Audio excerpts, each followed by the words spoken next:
সাংবাদিক সে একা লড়ে যাবে, সাহসিকতার সঙ্গে লড়ে যাবে। সুমন চট্টোপাধ্যায় তাদের নাম বললেন, সুমনদা বললেন রাবেশ কুমারের নাম এবং আরো অন্যান্যদের নাম বললেন, যে সুমনদা তাদের ছোট করেছেন, বরং আমার তো এবং আমার মনে হয় বরং সুমনদা তাদের মহামান্বিত করেছেন। কোথাও এই সাংবাদিকদের লড়াইয়ের পেছনে মানুষ কি থাকবে না? আমাদের কি দায় নেই? যখন একটা মানুষ লড়ছে অসত্যের মুখোমুখি, সত্যের সপক্ষে, তখন মানুষ কি থাকবে না তার পাশে সে দাঁড়ানোর? অর্থাৎ একদিকে সৎ সাংবাদিকতায় ভরসা, অন্যদিকে সাংবাদিকেরও ভরসা থাকুক, অন্তত ভরসা যোগাক সাধারণ মানুষ। খুব সুন্দর সহজ সরল ভাষায়, আটপৌরে ভাষায় 33% পাপ থেকে আমাদের শুধু তিনি মুক্তি দেননি, তিনি খুব সুন্দরভাবে আলপনা আঁকলেন। সে আলপনা বিতর্কের নয়, আলোচনার। নমস্কার। এখানে যারা উপস্থিত আছেন তাদের আপনারা সবাই চেনেন, আমাকে সেভাবে চেনেন না, কিন্তু দেখুন ওই 33%-এর একটা বিল অনেক দিন ধরে আনা হচ্ছে।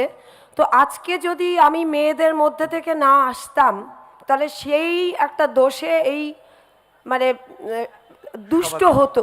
তো সেই দোষটা থেকে আমাকে যেমন সুযোগ দেওয়া হয়েছে, তেমনি উদ্যোক্তাদেরও আমি অসংখ্য ধন্যবাদ জানাচ্ছি যে মহিলাদের যে একটা অংশগ্রহণ, যার জন্য অনেক বছর ধরে লড়াই চলছে নির্বাচনে অংশীদারিত্বের, সেক্ষেত্রে সব জায়গায় থাকা উচিত।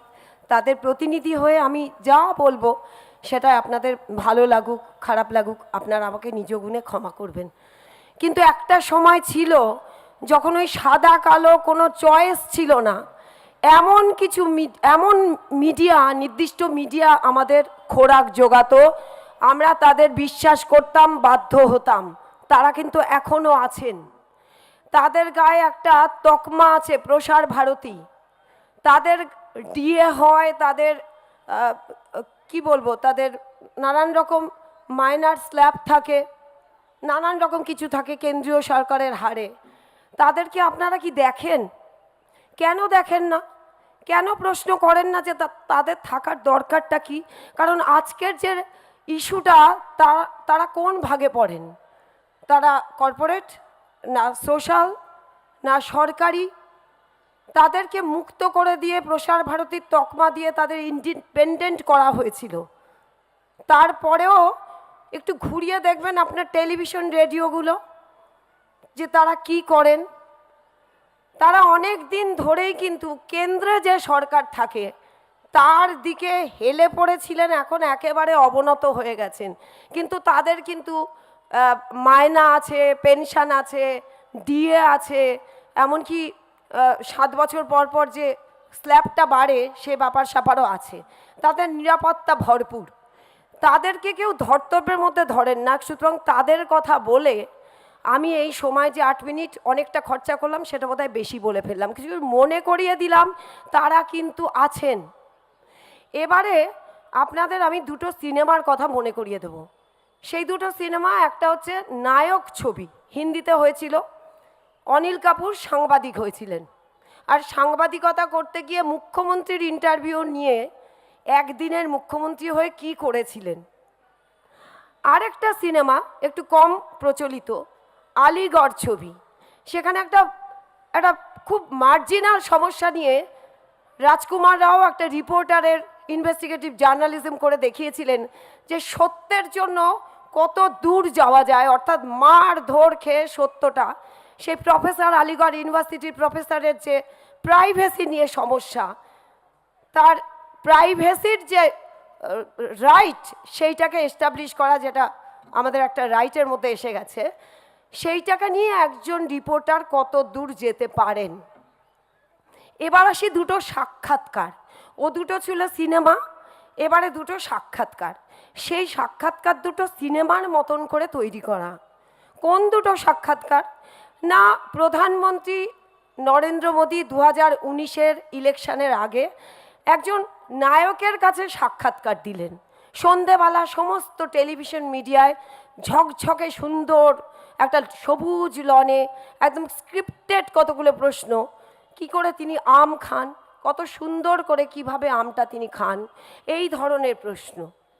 আর একটা 2023-এর পঞ্চায়েত ইলেকশনের আগে আমাদের মুখ্যমন্ত্রী তার পছন্দের সাংবাদিকের কাছে খুব গুটি গুটি একটা ইন্টারভিউ দিলেন। সেখানে দেখানো হলো যে পাবলিক ইন্টারভিউতে জানতে চাইছেন মুখ্যমন্ত্রীর কাছে এমন কিছু প্রশ্ন যেটা মুখ্যমন্ত্রী খুব স্বচ্ছন্দ, তার পছন্দের চ্যানেল, পছন্দের সাংবাদিক, তার কাছে পছন্দের ইস্যুগুলো তুলে সুন্দর করে দেওয়া হলো। তাতে কি হলো, টইটম্বুর ভোট আসলো 2019-এ 2023-এ, আপনি ঠকে গেলেন, মুখ্যমন্ত্রী আর প্রধানমন্ত্রীর পারপাস সলভ হয়ে গেল। হতে পারে এটা পেইড ইন্টারভিউ, তাতে কার কি এসে যায়, কিন্তু মুশকিল হচ্ছে সাংবাদিকদের থেকে এজেন্সি, সেন্ট্রাল এজেন্সি আক্রান্ত হয়েছে আমরা জানি। কিন্তু 2015-এ এই কল্যাণীর মতন সুন্দর একটা শহর সল্টলেক 2015-এ, সেখানে শিক্ষিতের হার অনেক বেশি, এই কল্যাণীর মতোই খুব সুন্দর সাজানো গোছানো মধ্যবিত্ত উচ্চ মধ্যবিত্তের জায়গা। সেখানে একটা পৌরসভা ইলেকশনে 22 জন সাংবাদিক রক্ত ঝরিয়েছিল, ওই রকম একটা সফিস্টিকেটেড শহরে 2 ঘন্টায়। তাতে কার কি এসে গেল, কার কি এসে গেছিল? আবারও বলি, যখন সংখ্যাগরিষ্ঠের দম্ভ নিয়ে কোনো সরকার, কোনো শাসক নিজের পাপটা আপনার ঘাড়ে দেয়, যখন বলে যে মাটি মানুষের, কিংবা সবকা সাথ সবকা বিকাশের একটা দম্ভে আমি যা কিছু করার লাইসেন্স পাচ্ছি, যে লাইসেন্সটা আমাকে রিনিউ শুধু করতে হবে, অর্থাৎ বছরভর, আগামী 36 বছর আমিই থাকবো, আমি বা আমার বংশের কেউ থাকবে, তার দায়টা শুধু মিডিয়া রক্ত ঝরিয়ে দেখিয়ে দিলেও যখন থাকে না, তার উপযুক্ত প্রমাণ ছিল ঝালদা পৌরসভা। ঝালদা পৌরসভায় একটা গোলমেলে ব্যাপার ঘটেছিল, অর্থাৎ নিরঙ্কুশ সংখ্যাগরিষ্ঠতা, এমপি থেকে পঞ্চায়েত থেকে সব জায়গায় ভরপুর পেয়েও ওই পৌরসভাটাকে কিছুতেই কবজা করতে পারছিল না শাসক। বারবার হাইকোর্টের ডিভিশন বেঞ্চ ঘুরেও পাচ্ছিল না, তাতে প্রাণ ঝরল সেখানকার প্রার্থী, সেখানকার সাক্ষী, সব কিছু। তবুও সেই শাসক যখন একের পর এক অন্যায় করে যখন বলতেই থাকে যে আশীর্বাদ আমার মামাটি মানুষের আমার দিকে, তখন কি মনে হয় না যে সাংবাদিক যথেষ্ট দেখিয়েও আপনাকে ঘুম ভাঙাতে পারছে না, ঘুম ভাঙাতে পারছে না বলে এই দম্ভের পাপটা আপনার ঘাড়ে দিচ্ছে। ওই দম্ভের পাপটা 36 বছর আগামী তারাই শাসন করবে বলছে, তখন সাংবাদিক হয় অসহায়। আসলে হায়দ্রাবাদ, তেলেঙ্গানা, কর্ণাটক, ব্যাঙ্গালোর সব কিছু, কেরালা পাল্টে দিতে পারে, রাজস্থান পাল্টে দিতে পারে, পশ্চিমবঙ্গ 34, 42, 36, 12, 14 থেকেই যায়। কেন, কিসের জন্য? পশ্চিমবঙ্গের সাংবাদিকরা আর কত দেখাবে, আর কত না দেখিয়ে সুন্দরবনের বাঘ দেখাবে, দার্জিলিংয়ের কমলা লেবু দেখাবে, কিছু কিছু চ্যানেল দেখায় বটে, কিন্তু এই দেখিয়ে কি কারোর ঘুম ভাঙাতে পারে? ওই আলিগড়ের সেই ছেলেটির মতন, কিংবা নায়কের সেই অনিল কাপুরের মতন। কিন্তু আমার বক্তব্যটা অন্য জায়গায়। আজকের সোশ্যাল মিডিয়ার পূর্ণপ্রসূন বাজপেয়ী বলুন, সুমনদা যতই তাদের ছোট করুন, রবিশ কুমার বলুন, কিংবা ওই কাপ্পানকে বলুন, কিংবা প্রবীণ পুরকায়স্থ ইউএপিএ মামলায় ধরা পড়লেই বলুন, তাদেরকে আমরা খুঁজে খুঁজে বার করি।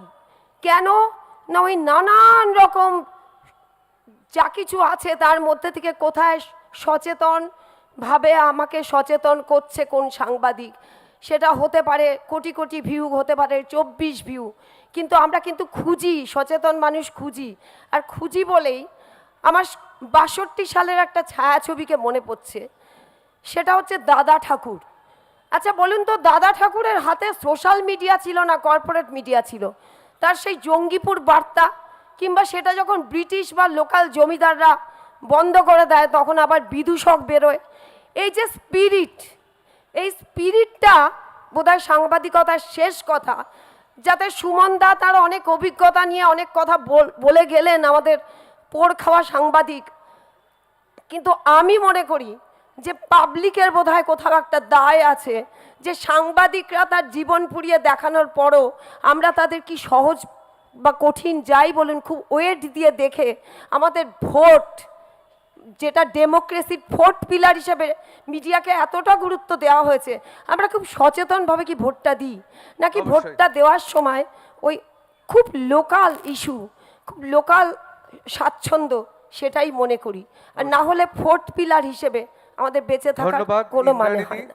ধন্যবাদ। ধন্যবাদ।